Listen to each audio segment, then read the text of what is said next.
Bueno, muchas gracias por venir y muchas gracias a la Fundación Civismo por organizar esta conferencia o charla, ¿no? Depende de cómo lo queramos ver. Vamos a tener hoy con nosotros, que es un verdadero privilegio, a Josep María Castellà, que es catedrático de Derecho Constitucional de la Universidad de Barcelona, que es un especialista en muchas cuestiones que son importantes hoy en el presente, como el federalismo, la política autonómica, el federalismo comparado también al estudio de países, el regionalismo italiano, el federalismo en Canadá, la democracia en general, que también es uno de los temas a los que ha dedicado mucho tiempo. Es el director del GEDECO, el grupo de investigación en democracia y constitucionalismo de la Universidad de Barcelona, y también es el presidente, ¿no?, o director del Club Tocqueville, que realmente es una institución que anima la vida intelectual, no solo ya catalana, sino que yo creo que también española, a través de sus cursos y sus actividades, que yo creo que ha elevado notablemente el nivel de la discusión pública española, cosa que hacía mucha falta.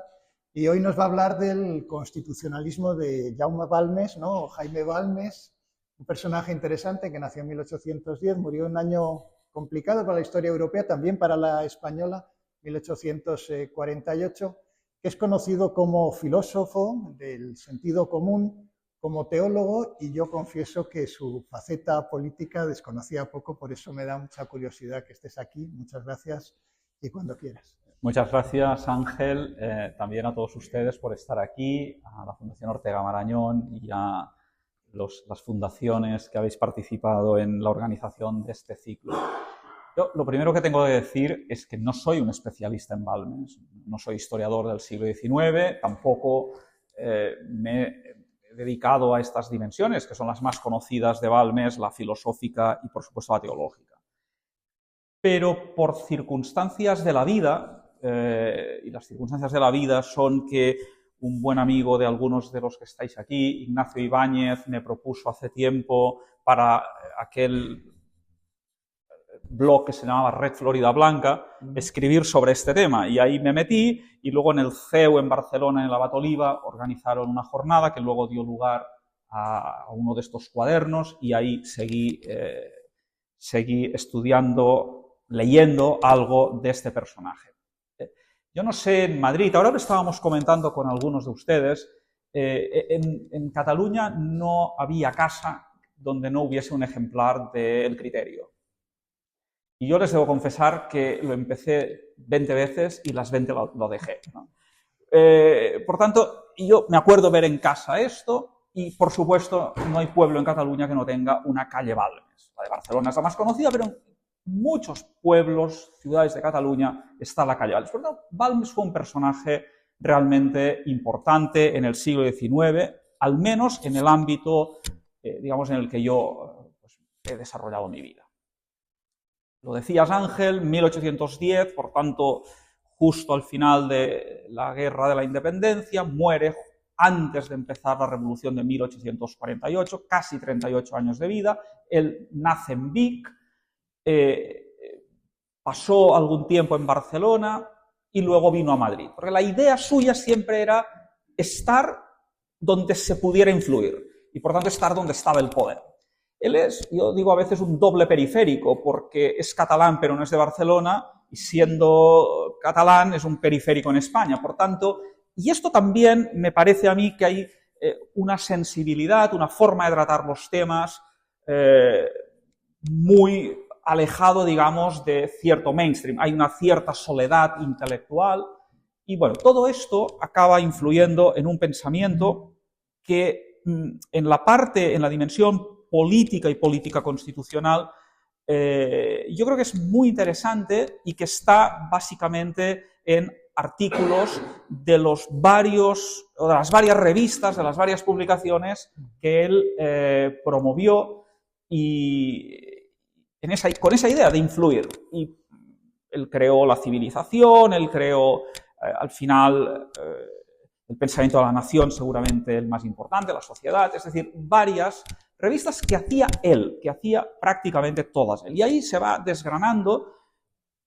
un pensamiento que va más allá de la actualidad y donde hay unas ideas bastante interesantes. Por otro lado, él viajó 2 veces a París, se tradujeron sus obras al francés y también estuvo en Londres. Por tanto, en aquel momento tuvo cierta importancia. Y su obra, una de las últimas obras, sobre Pío IX, tuvo una gran influencia y fue muy bien valorada por el Papa porque en aquel contexto, Pío IX en aquel momento primero era reformista y él le apoyaba frente a todas las posiciones integristas. El Vaticano agradeció, la Santa Sede agradeció mucho esta publicación de Balmes. Por tanto, yo voy a dividir mi intervención en tres partes. Uno es el contexto en el que Balmes vive y escribe, cuál es el contexto político de la España, bueno, del 19. Segundo lugar, qué nos dice Balmes en cuestiones constitucionales, de organización del poder, institucionales. Y tercero, ¿qué lecturas se han hecho después de Balmes? Después de Balmes. Y concretamente me voy a centrar en los últimos 50 años en España. El contexto. Muchos seguramente, si habéis estudiado Derecho, se estudiaba un librito de historia constitucional de Soletura y de Eliseo Aja de las constituciones y periodos constituyentes en España. Y ahí la historia constitucional se veía como un péndulo, constituciones progresistas, constituciones conservadoras. Y esta es una idea que muchos estudiantes, simple y por tanto sencilla, muchos estudiantes se han quedado en ella. Una mirada más atenta, que ya está en Sánchez Agesta, que está en Joaquín Varela, grandes historiadores del constitucionalismo, vienen a decirnos que es verdad que hay una sucesión de constituciones, hay una inestabilidad constitucional a lo largo del siglo XIX, pero que dejando de lado Cádiz, que es muy especial, hay una continuidad a partir del Estatuto Real de 1834, al final, en torno a la monarquía, en torno al Estado representativo, en torno al Estado de Derecho y a la centralización política. Y a partir de ahí es verdad, sí que hay matices, hay diferencias entre las constituciones más liberales, más conservadoras, pero hay un tronco común que atraviesa todo el siglo XIX. Este es el punto de partida. A partir de ahí, como pueden deducir de los años de exposición pública, que básicamente es del 39 al 48, el último decenio de su vida, joven, muere a los 38, por tanto, de 28 a 38 años, cuando ha acabado su carrera eclesiástica, ha hecho varias cosas, entonces se dedica a esto, a escribir para el gran público y además de sus obras filosóficas, estas obras que he dicho, estos artículos, estos ensayos, más como publicista. Y ahí él, claro, coincide en un momento que es justo la aprobación de la Constitución del 37, su crisis. Él va a decir, la Constitución del 37 apenas se desarrolló y siempre se infringió. Por tanto, era muy crítico con la Constitución de 1837. La crisis de la Constitución del 37 lleva a que se plantee si hay que reformarla o no, y de ahí sale la nueva Constitución, ya conservadora, moderada, de 1845. Y en los debates de esta Constitución, 1844, 1845, él tiene un papel muy importante a la hora de exponer cuál es su visión constitucional, su visión sobre España, del Estado, de la organización política. Este es el cuadro en el que, como sabemos, en este momento está el partido en esta época de inestabilidad. Son años de gran inestabilidad. Por ejemplo, Tomás Villarroya, otro historiador del constitucionalismo, cita a Balmes para decir que, bueno, que era época de generales, que era época de crisis de partidos, que era época de gobiernos, de sucesión de gobiernos. Cita a Balmes para explicar cómo es esta época. En esta época surge el Partido Moderado como una gran agrupación de lo que quiere ser el justo medio, la transacción. Por tanto, como el bloque central, que estará, recordemos, Narváez, estará en la base de la Constitución de 1845. Y ante este bloque central hay varios grupos dentro de los moderados. Están los puritanos, que están pensando en cómo integrar a los progresistas, cómo integrar a la izquierda. Por tanto, buscan la alianza con las izquierdas. Están los conservadores, alguien hablará de conservadores autoritarios que buscan la reconciliación con la derecha, con el mundo carlista. Estamos en el 38-39, el final, el abrazo de Vergara, por tanto, final de la Primera Guerra Carlista. ¿Cómo reconciliarse con este mundo? Y en medio está la vía menos politizada, más pactista. Bien, Balmes es el ideólogo de este segundo sector, del que busca la reconciliación con los carlistas. La visión de Balmes es la reconciliación no se puede hacer solo a base de un acuerdo entre militares, no es solo algo superficial, no, debe hacerse desde abajo y debe hacerse integrando a la población, que es importante. Él venía de Vic y lo sabía muy bien, del centro de Cataluña, bueno, pues se había inclinado por las pretensiones de Don Carlos.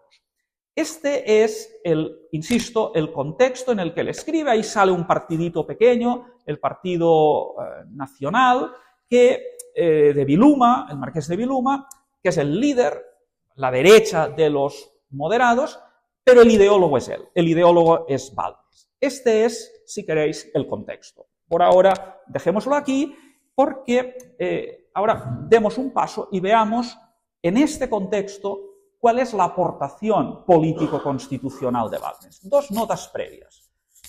He dicho, Balmes escribe en sus revistas, utiliza tribunas, el Ateneo, etc. Los debates políticos en aquellas décadas son debates que no se producen en la universidad, y esto es curioso. Se producen en la tribuna parlamentaria, se producen en estas revistas. Por lo tanto, hay una idea de opinión pública que va más allá de lo que es la vida académica. Primer dato. Segundo dato, el método que Balmes utiliza. Y esto lo deja claro en una obra muy importante, en 1840, un librito sobre las consideraciones políticas sobre el gobierno de España. En esta obra, pero también en otras, cuando él dice cómo va a tratar los temas, él dice, yo no voy a hacer aquí grandes teorías abstractas, a mí me importa la realidad de las cosas. Esto entronca con aquel lema tan repetido por todos, conocido por mucha gente que está en el criterio cuando dice la verdad es la realidad de las cosas. La verdad es la realidad de las cosas. Ir a la realidad, realismo. Y entonces el realismo implica atender a las circunstancias, ser gradualista. Por tanto, él hace una explícita voluntad de seguir este método y también lo dirá de no ofender a nadie, no buscar la confrontación, buscar aportar en positivo. Él no va a ser un hombre de partido, va a ser un hombre que quiere aportar a la sociedad. Por tanto, desde este punto de vista, y luego lo retomaré al final, hay una idea moderna, que es la idea de influir en la opinión pública, la de generar debates, la de participar en ellos a partir de lo que uno pues, pueda decir y contrastarlo. Este es el método como él se acerca. Voy a distinguir tres grandes, digamos, bloques en su pensamiento, en su quizás mejor programa conservador. Uno más teórico, más de fondo, cuál es su idea de la organización política. Uno segundo más de la circunstancia que propone para la Constitución de 1845. Y tercero, en lo que seguramente es más conocido, que es lo anecdótico, pero que saltó a la fama, en esa propuesta de matrimonio real entre Isabel II y su primo, el conde Montemolín, es decir, el hijo de Don Carlos de Borbón. Son tres aspectos que obviamente son diferentes, pero que guardan una relación de fondo, y por eso hay que empezar por el principio. Para él, la idea fundamental ante este caos, ante este desorden de la España de los primeros 1840, él ve que hace falta una autoridad fuerte, un principio de autoridad, y para él el principio de autoridad es el rey, por tanto, un rey fuerte, un gobierno fuerte, pero no un gobierno fuerte solo, con militares, no, con el rey. El rey debe ser el eje del sistema y segundo, una España católica. Estos son los dos puntos en el pensamiento político que, fijémonos, enlazan muy claramente con toda esa corriente conservadora tan importante del XIX, la Constitución Histórica de España de Jovellanos, la Constitución interna en Cánovas del Castillo. Cada uno con sus matices, pero entronca con este hilo conductor. Rey fuerte en una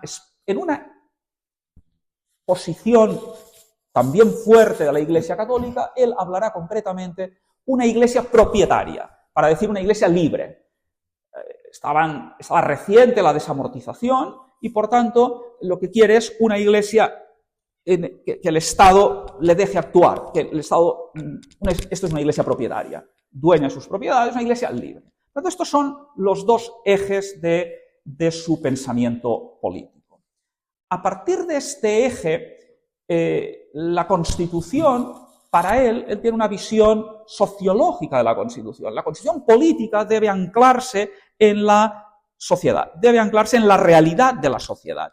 Y, por tanto, la Constitución durará, estamos en ese contexto de constituciones efímeras, la Constitución durará si la Constitución tiene un anclaje fuerte en la sociedad. Si no, será una Constitución efímera, pasajera, y no resolverá los problemas. Por tanto, no estamos obviamente hablando de una Constitución normativa, esto sería fuera del tiempo y fuera, desde luego, el pensamiento conservador. Es una cuestión política, pero en su caso, insisto, sociológica, porque parte de las necesidades de la sociedad. Y esta idea de Constitución, que por tanto la Constitución escrita, la Constitución formal, ha de reflejar esta verdadera Constitución, esta Constitución real del pueblo, basado en una monarquía fuerte y basado en una iglesia que en la historia de España ha sido tan destacada, esto le lleva a determinadas opciones. Por ejemplo, cuando él ha de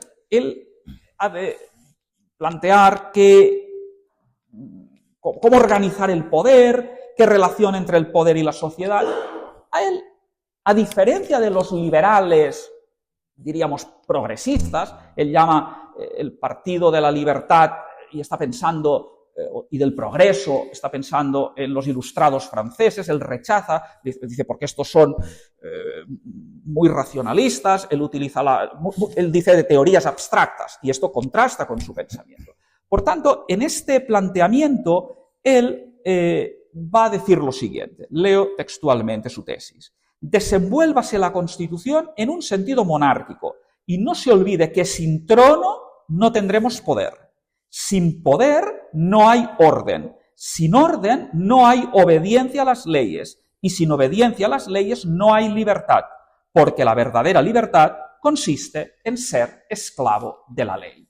Por tanto, como vemos, él está planteando no una situación de absolutismo, él está defendiendo la libertad en la ley, la libertad ordenada.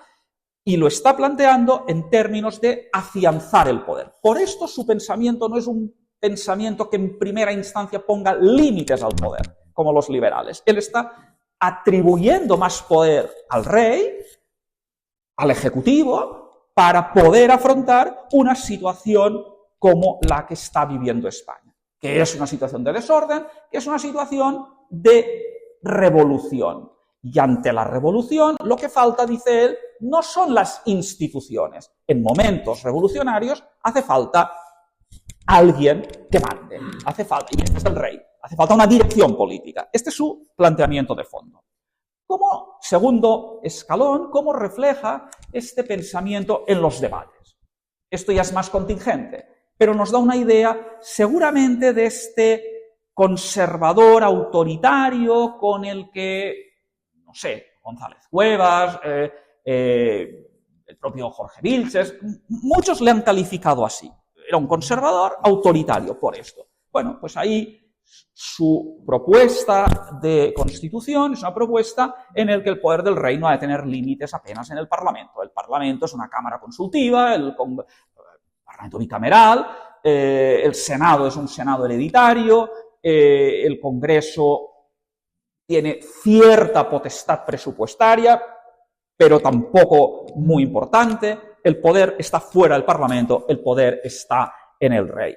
Y de ahí se derivan otra serie de consecuencias, también en relación con esto, ya muy de derecho parlamentario, de derecho constitucional, de organización del poder. Esto Bueno, era el debate de 1844-45.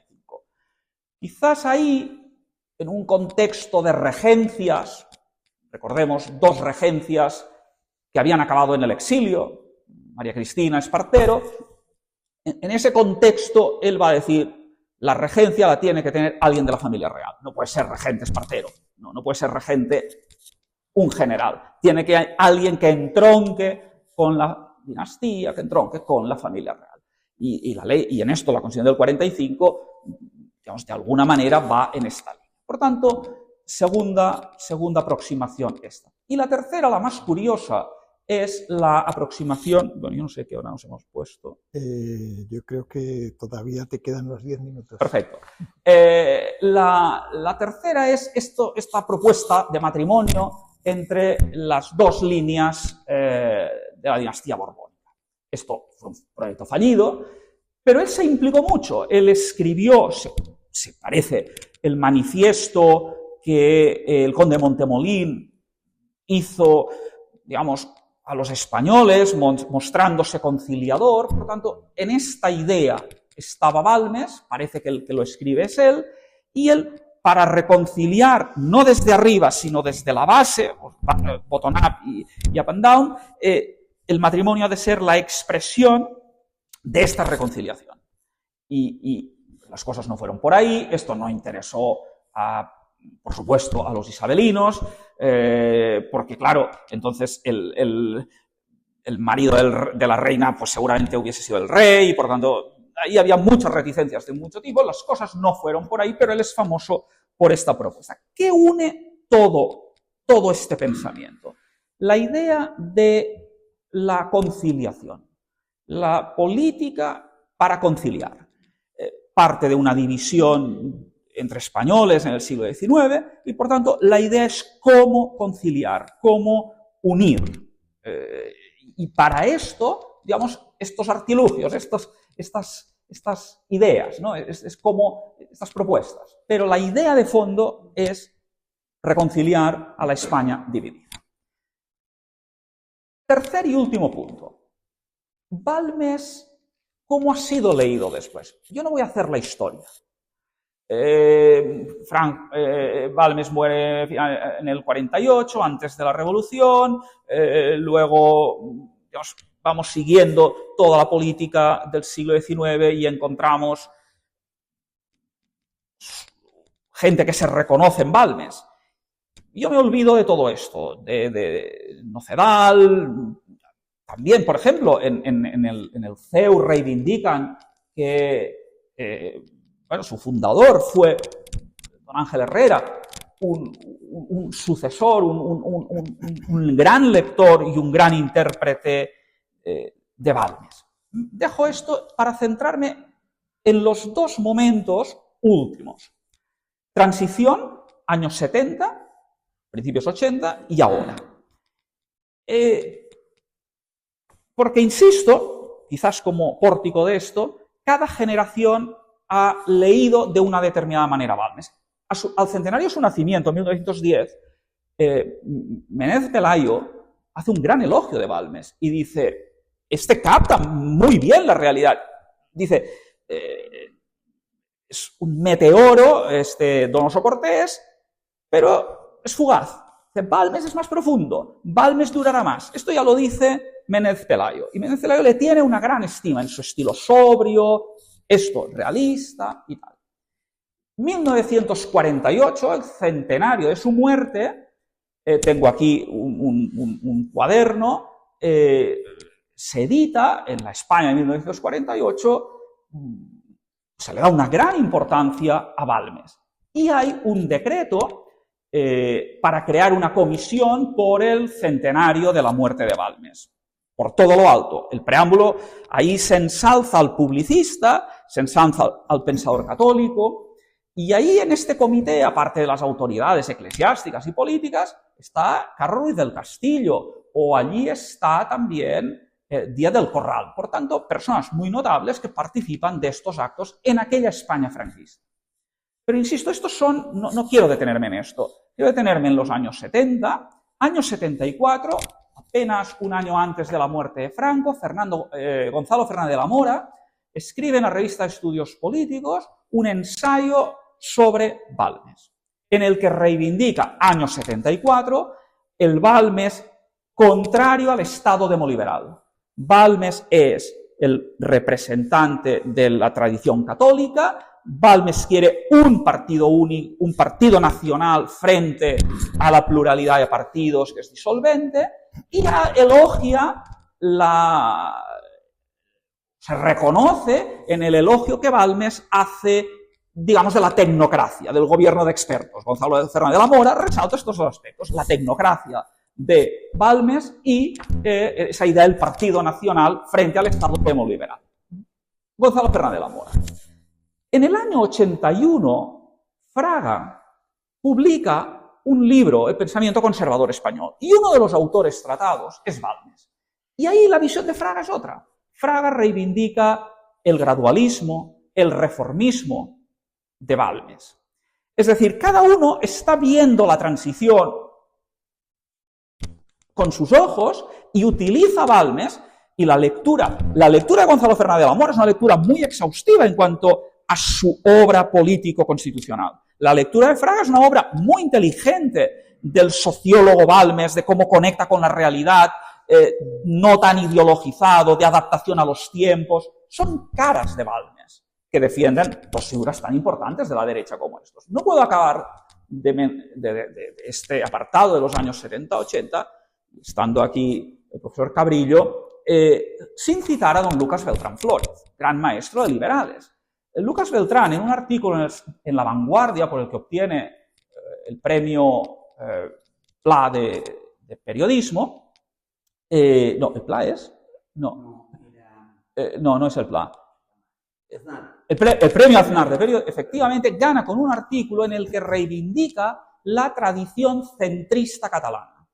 Entendiendo por tradición centrista catalana, compaginar el amor a la tierra con el amor a España, ser católico pero al mismo tiempo abierto a la modernidad, conservador y liberal. Y ahí, en esa tradición centrista, él habla de Cambó, habla de Maragall y habla de Balmes. Por tanto, Beltrán también va en esta línea, aunque con el acento catalán, de lo que estaba diciendo en este, y así acaba el artículo de Lucas Beltrán. Cataluña, en este momento, necesita a hombres que continúen esta tradición centrista catalana que, por lo menos, Mañé y Flaqué, etcétera, tenía dos siglos. Esto en los años 70-80. Si miramos los últimos años, hay un cierto revival de Balmes. Se lo debemos en parte, me parece importante, a Gregorio Luri, un librito que publicó hace 2 años, muy interesante. Convierte a Balmes en un autor de aforismos, pero es que Balmes se presta a esto. Sus frases son lapidarias, son muy sencillas, y entonces ha popularizado esta obra de Balmes, me parece, a un gran público en una fórmula que son pequeñas frases donde se resume en varios temas el pensamiento de Balmes. Gregorio Luri ahí ha sido importante.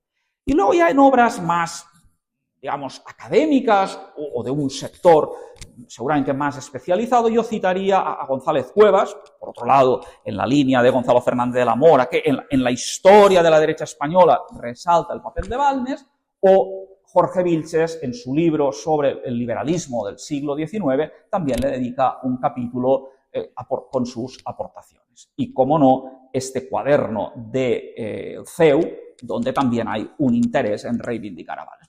Por tanto, hay una idea de reivindicar a Balmes. ¿Qué Balmes reivindicamos?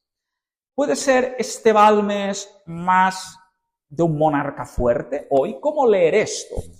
Un monarca fuerte hoy seguramente no se ajusta a la realidad de las cosas. Sí, quizás un presidente fuerte o un primer ministro fuerte frente a un parlamento. La República Francesa fue esto, y quizás el parlamentarismo español ha derivado en esto. Por tanto, él está por un ejecutivo fuerte. Obviamente, hoy no diríamos de un rey fuerte por otra serie de circunstancias. Esta es una reivindicación de Balmes. Pero también está este otro Balmes que decíamos realista, este Balmes que no mira al pasado. Él dice, ya no puede volver el absolutismo, hay que tomar nota de las nuevas fuerzas sociales, hay que tomar nota de la nueva realidad. Y en esta nueva realidad hay que aproximarse a ella desde un reformismo, apertura a estas clases, dice que en aquel momento son pequeñas en España, la burguesía, pero son dinámicas, y esa idea también de influir en la opinión pública. La política no se hace solo desde partidos, la política no se hace solo desde centros de poder, se hace influyendo en la opinión pública. En esta idea, yo se lo decía un poco en broma a Ángel, pero todo lo que digo se puede demostrar con documentos, hay un texto en las lecciones Balmes que cada año organiza el Ayuntamiento de Vic en el año 2018, un colega politólogo de Ángel y colega mío, porque es de la Universidad de Barcelona, hasta reivindicaba un Balmes influencer, un Balmes, muy dedicado a lo social y hasta qué pensaría, se decía, sobre en una eclosión de nacionalismos como fue el siglo XIX, qué pensaría hoy Balmes de la independencia de las nacionalidades. Por lo tanto, como ven, Balmes da para todo y es leído a veces con mayor propiedad que otras desde muchos lados. Yo creo que con esto podría acabar esta mínima presentación y a partir de ahí podemos hablar de lo que ustedes quieran, sabiendo que yo sé muy poquito sobre este aspecto. Muchas gracias, José María.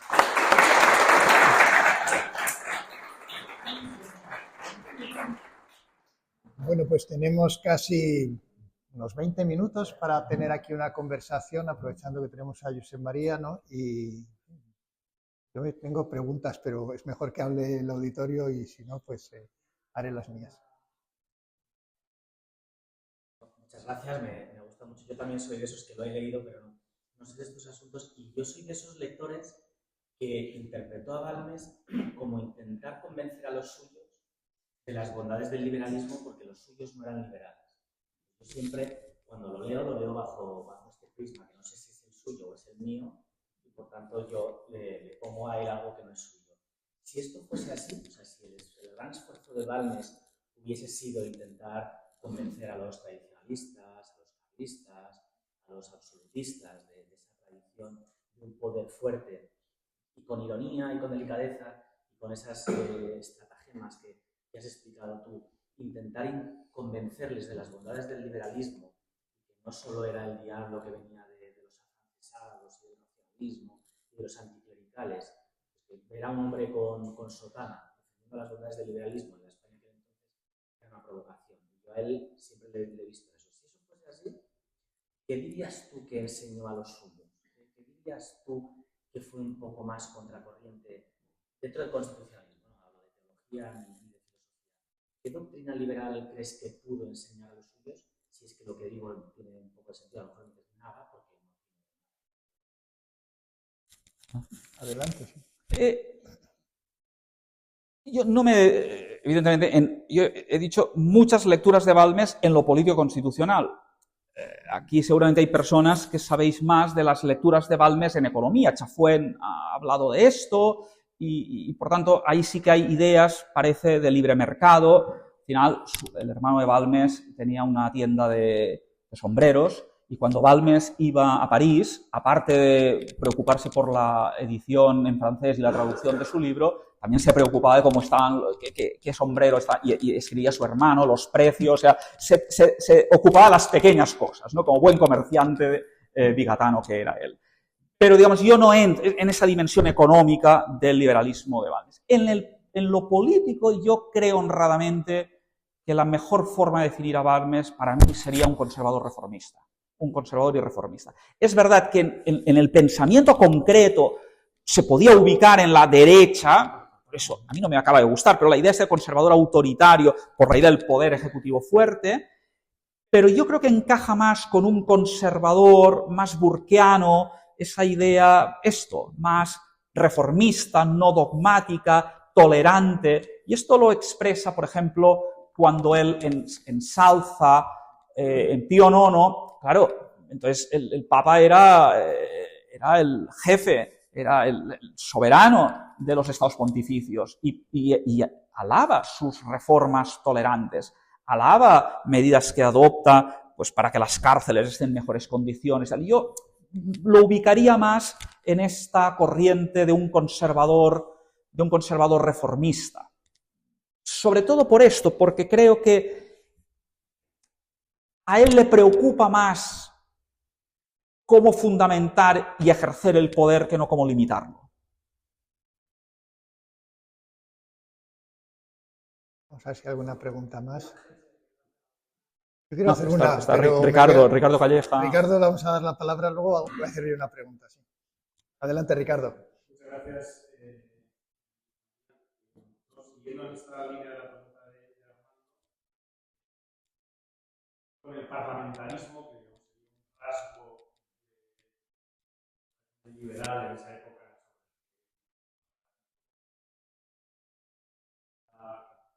¿Hay alguna cosa? Efectivamente, tienes razón. Empiezo por otra cita que yo creo que también es interesante. ¿Cuál es su modelo de constitución británico? El modelo de constitución británico. Dice, es un árbol antiguo que ya tiene en el suelo asiento anchuroso y raíces profundas y dilatadas, robusta entonces por sí misma, venerable por su antigüedad, nutrida con el jugo del propio terreno. Por tanto, hay una idea en la línea esta conservadora liberal británica. Su posición ¿cuál era el debate, digamos, del liberalismo político? Esto lo sabe mucho mejor Ángel. Es el momento de los doctrinarios en aquel momento. Y él se distancia de este mundo. Él no está de acuerdo con la fórmula Thiers de que el rey reina pero no gobierna. ¿Cómo que el rey reina pero no gobierna? El rey, claro que ha de gobernar, tiene que gobernar. Y la representación, él no la ve como una representación liberal que se va abriendo. Él es muy sensible a las demandas populares, pero para él las demandas populares se quedan en esto, en la idea, no se quedan en un sentido negativo, se quedan en el sentido sociológico, de que es lo que os decía antes, o lo que aquí también se lee, ha de estar nutrida con el jugo del propio terreno, ha de estar nutrida desde la base, pero esto no significa un derecho de sufragio, esto no significa, y por esto un Senado fuerte, pero al mismo tiempo un Senado hereditario. Es la forma de integrar una vez más nobleza y burguesía. Yo creo que por ahí va la clave. Él rechaza estos planteamientos de los liberales o la misma idea, digamos, del poder neutro de Constant. Esto él no está en esta línea. Bueno, muchas gracias, José María. Bueno, voy a hablar yo, que quería hacer una pregunta, ¿no? Y aprovechar que soy el moderador, ¿no? Muchas gracias por la conferencia, la verdad que me ha interesado mucho y mientras hablabas se me han ocurrido varias cosas, ¿no? Y también tengo en casa los libros de Balmes, que no me he leído, confieso, pero voy a leérmelos ahora inmediatamente, ¿no? A ver si realmente me he perdido algo tan importante como lo que nos has dicho, pero sí recuerdo de esos libros que él tiene un vitriólico capítulo en su curso de filosofía contra Hobbes y contra el absolutismo justificado en el lenguaje moderno que utiliza Hobbes en el Leviatán, ¿no? Y eso impresiona, ¿no? Porque Hobbes aparece como el que ha inventado una doctrina, ¿no? De un poder ilimitado a través del contrato, y eso me llama la atención porque en ese curso, que miré un poco por encima, pero me fijé solamente en lo de Hobbes, era el único sitio donde se mostraba apasionado, ¿no? Yo creo que hay una cosa también importante en lo que has dicho, es que su prosa tiene una capacidad de sobrevivir, es verdad, la de Donoso Cortés, porque es mucho más mesurada y sus frases se parecen más al lenguaje moderno. Eso yo creo que le hace más comunicable, mientras que Donoso Cortés ha envejecido mal. Pero cuando hablabas, ¿no? Esta es mi pregunta, ¿no? Claro, yo estaba poniendo en paralelo lo que decías con Donoso Cortés, ¿no? Que también estaba en el partido moderado, ¿no? Que da la casualidad de que Balmes muere justo antes de la Revolución, ¿no? Y entonces es un momento muy particular de la historia europea donde, como ha señalado, Pío IX pues pone tranvías en Roma, en fin, es un papa modernizador, ¿no? Crea una monarquía parlamentaria incluso, ¿no? Vamos a decir una monarquía constitucional, consejos, etc. En Roma, con la idea de que es posible, esto que dice Balmes, ¿no? De una transición a través de la conciliación, ¿no? De que los nuevos intereses sean integrados, quizá pues en un modelo parecido al inglés, ¿no? Pero curiosamente, ¿no? En el caso de Donoso Cortés, participando del mismo mundo, él tiene una idea antes del 48 muy parecida, ¿no? Pero el 48 digamos que lo cambia todo, ¿no? ¿Qué habría pasado, ¿no?, si Balmes hubiera vivido un par de años más? El discurso sobre la dictadura lo habría escrito Balmes, porque luego también hay otra cosa también interesante, ¿no? Esta es la pregunta, ¿no? ¿Qué habría pasado si Balmes hubiera vivido un poquito más? ¿Habría, digamos, atemperado su conciliación, ¿no?, con los nuevos movimientos, con estos movimientos que tienen una base social, que es lo novedoso de ese tiempo, ¿no? Y en segundo lugar, claro, también me llama mucho la atención, ¿no?, que su modelo político, a ver cuál es tu opinión, ¿no? Su modelo político es que uno lee realmente el discurso de dictadura de Donoso Cortés, ¿no?, que está escrito en el 49, ¿no?, donde la dictadura es básicamente el gobierno sin control parlamentario, no es la idea de un rey que gobierne, una cosa interesante, ¿no? Pero además siempre con este sentido, digamos, clásico de la dictadura, ¿no?, de un momento excepcional, en fin, con unas atribuciones de poder sobresalientes al primer ministro, ¿no? Que al final parece que Donoso Cortés, por lo menos el Donoso Cortés del 49, es más liberal que Balmes, ¿no?, en su modelo político. A ver cómo lo ves tú, a ver qué dirías. Francamente, o sea, y justamente habiendo leído hoy lo que este colega nuestro ve anticipa de Balmes, pues yo casi prefiero no hacer. Pero basándonos en lo que dijo, él se mostró muy abierto a la cuestión social. O sea, él ya ve los problemas, porque en esos viajes a París, en ese viaje a Londres, él ya ve un problema social que está ahí, y su respuesta en esto es una respuesta que viene de la tradición católica, de la tradición tomista. Por eso también es contrario al Estado absoluto, ¿no? Y por tanto su propuesta, algunos dicen, bueno, será paternalista, pero él efectivamente ve que hay que afrontar la cuestión obrera y tal. Fijémonos, yo no he buscado el texto, pero me parece haber leído que León XIII, cuando inicia la doctrina social de la Iglesia, Rerum Novarum, etc., es uno de los... O sea, en algún momento cita Balmes. Por tanto, digamos, Balmes tuvo una influencia en esta idea reformista social, pero no materialista. La diferencia, digamos, con el marxismo, ahí no consta, no ha leído nada, seguramente. Esto por un lado. Y por otro, yo creo que la diferencia efectivamente... O sea, hay muchas coincidencias con el Donoso. Estaba en el partido, digamos, en el área del moderantismo, pero con sensibilidades diferentes. Narváez, fijémonos que la España de estos años es la España de los espadones, es la España de los hombres fuertes, ¿no? Y Narváez fue esto. En cambio, él no defiende esto, él defiende el rey fuerte. Esta es la diferencia. Él quiere un rey fuerte, porque dice que el rey entronca más con esta constitución tradicional y no con un hombre providencial para un determinado momento. Yo creo que esta también es una diferencia importante. Muchas gracias. La pregunta tenemos aquí.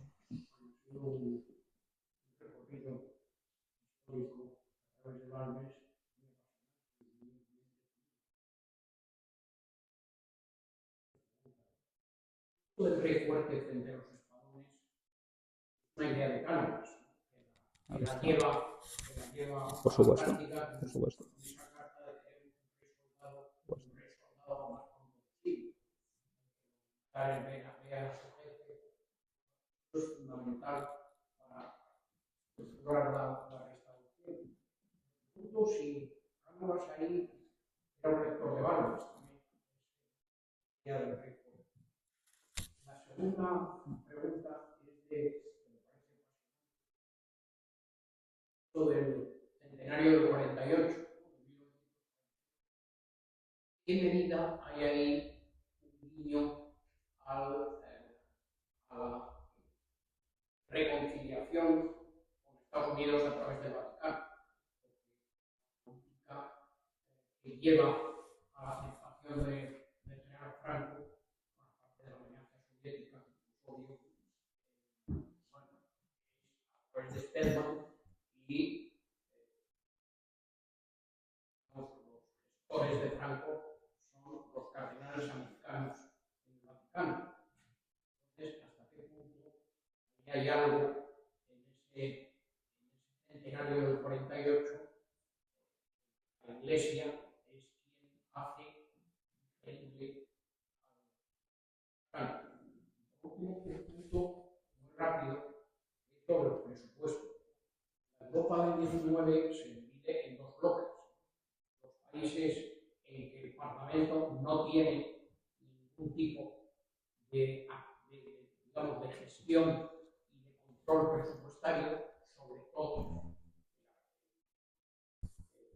defensa, Austria, Alemania y Rusia, y los países liberales, España, Portugal, Francia, que son los países en que el Parlamento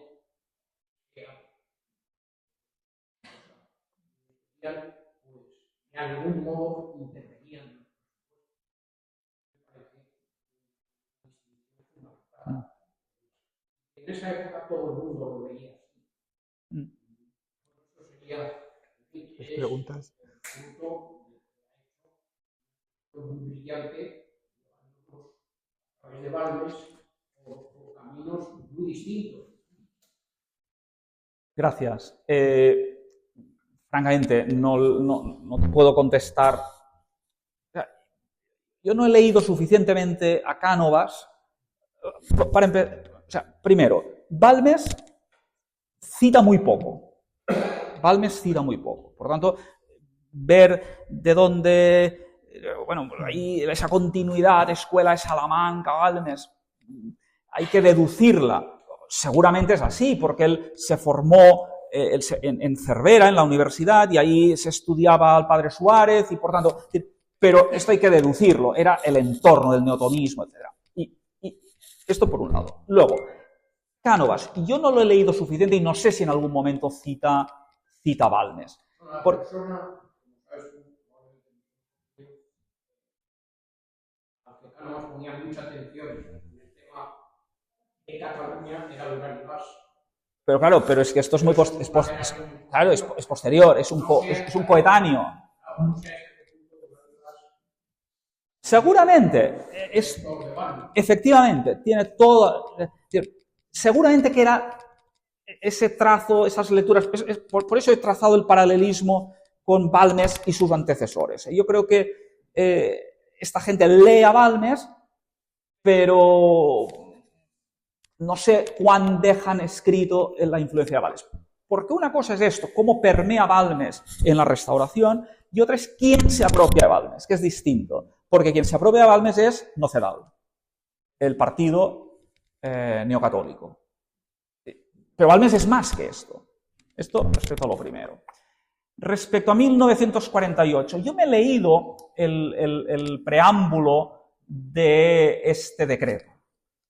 Lo que se enfatiza, ahí es curioso, porque en este decreto se enfatiza al Balmes polígrafo, y se llega a decir, Balmes fue un periodista, se dice, que participaba en las ideas, ¿sabes? Esto se deja muy claro, se repite varias veces, y se utiliza la palabra periodista, además de polígrafo, y por tanto se recuerda las revistas que fundó, y luego esa dimensión tomista, esa dimensión más, no sin entrar en lo teológico, pero se alude a esto, se alude al tomismo, a la continuidad, tal. Por tanto, yo creo que esto es lo que se enfatiza, de Balmes en 1948. Tampoco sé más. Y respecto... ¿La tercera era? La tercera era sobre la cuestión parlamentaria. Sí, el presupuesto. Él defiende que el presupuesto no lo tenga que aprobar el Parlamento. Por tanto, él no lo tenga que aprobar el Parlamento. Él defiende, por eso, él está más en la línea prusiana. Bueno, también. Sí. Ahora estaba buscando aquí, que a lo mejor lo encuentro. Él habla, me parece, en un momento determinado, de el presupuesto, o sea, da por hecho el presupuesto continuo, como ahora, y por tanto, ahora no lo encontraré. Había alguna referencia a esto, pero el punto clave es este: la no necesidad de aprobación parlamentaria del presupuesto, para justificar justamente ese rey fuerte. este debate, claro, en Europa será muy importante después en Alemania con Bismarck. Toda la teorización de Lavant y todo lo que allí sucede. Bueno, pues muchas gracias. Lamentablemente hemos llegado al final de nuestro tiempo. Yo creo que hemos disfrutado mucho con Josep María. La verdad que ha pasado muy rápido, ¿no? Hace unos segundos que te agradecemos haber disfrutado tan intensamente y muchas gracias al público por haber venido. Muchas gracias.